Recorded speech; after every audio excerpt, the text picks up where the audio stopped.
Hello friends, les habla la Miss Caro y adivinan dónde estoy.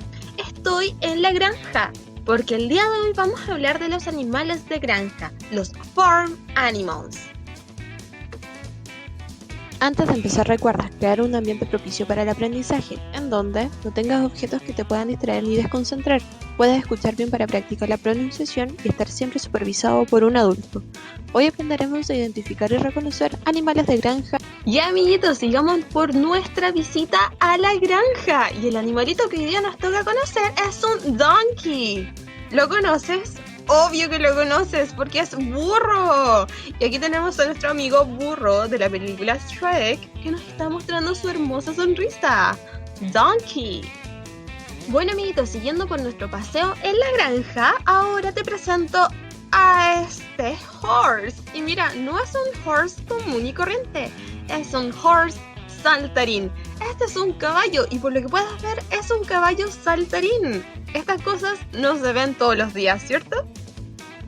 Siguiendo con nuestra visita, escucha.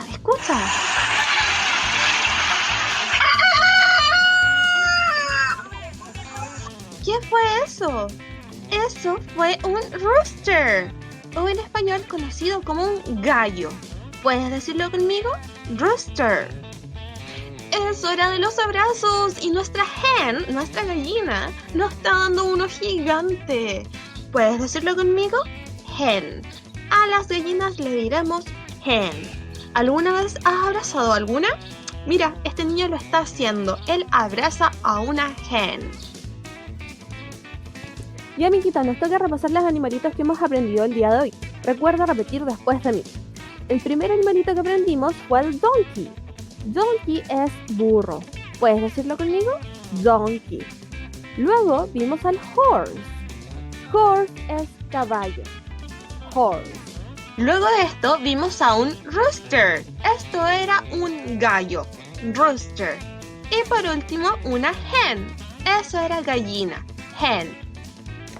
Activity. Ya amiguitos, vamos a crear.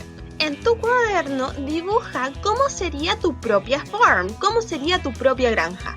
Por ejemplo, en la mía yo tendría un horse, una cow, un sheep, un cat y un pig. Cuéntame, ¿cómo sería la tuya? Amiguitos, ya es hora de despedirse, pero antes te mando un gran abrazo y un beso a la distancia. Recuerda practicar todas las palabras que hemos estado aprendiendo. Lávate constantemente las manitos y quédate en tu casita. Un fuerte abrazo y nos vemos.